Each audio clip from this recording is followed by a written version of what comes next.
Betsy's War, written and read by Eliza Morton.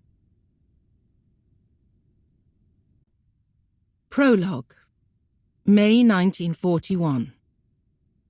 James Swan was approaching Stanley Dock, knocking on doors of the houses that still had their lights on, when he heard planes growling overhead. Within seconds, there came the deathly thudding sounds, and the sky lighting up as if it was on fire, followed by the horrible clanging of ambulance bells. Word reached them quickly about the bomb that had hit Mill Road Hospital.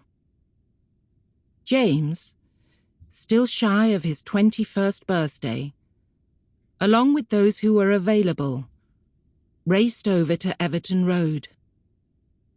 When the fireman saw James's tin helmet with ARP on it, he stood aside and nodded James towards the direction of the blaze. A man was pleading with them to point the hoses at his pub that had caught alight. But they needed all the manpower they could get to try to stop the fire moving up the sides of the hospital building. James immediately joined the human conveyor belt passing spades, handed down from a truck, along the line. They all knew what the spades were for, to dig out the injured and the dead, but nobody said anything. Water from a gushing hose flooded the street and splashed over the cobbles and onto his boots. Outside a nearby dance hall, a fire burst into life after sparks from falling timber set a dustbin alight.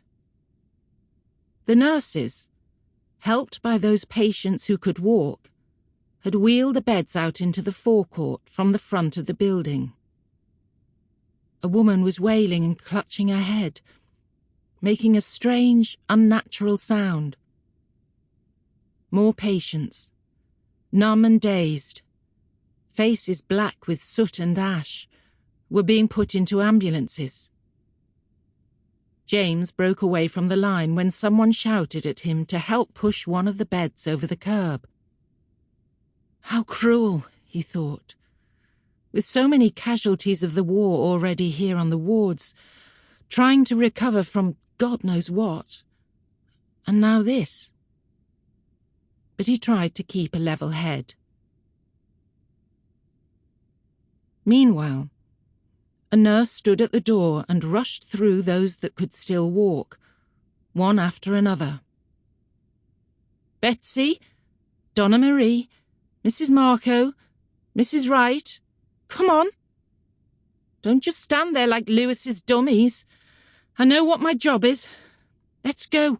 Let's get you out of here. When the nurse counted the last, she followed them outside, picking through the rubble, not daring to look back. But then something stopped her in her tracks. The soft sound of mewling. A baby. A life. Hope. Go on, ladies, she said. Go on. I have something I still need to do. James rushed over. That joist is about to collapse, nurse.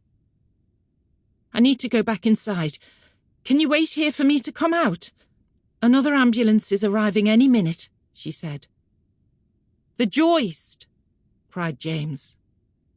But she was gone, and all he could do was stand under the sickly orange sky, breathe in the noxious fumes of sulphur and smoke, and wait. Chapter 1. 14 months earlier. March 1940.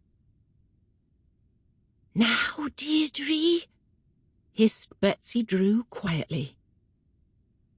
The rest of the girls in the class were all following the nun's lead, kneeling at their desks and joining their hands in prayer. But Jesus was losing his attraction for 16-year-old Betsy and her friend Deirdre. Lately their heads were full of dance halls and dream boats in the picture post, and the Sample complete. Ready to continue?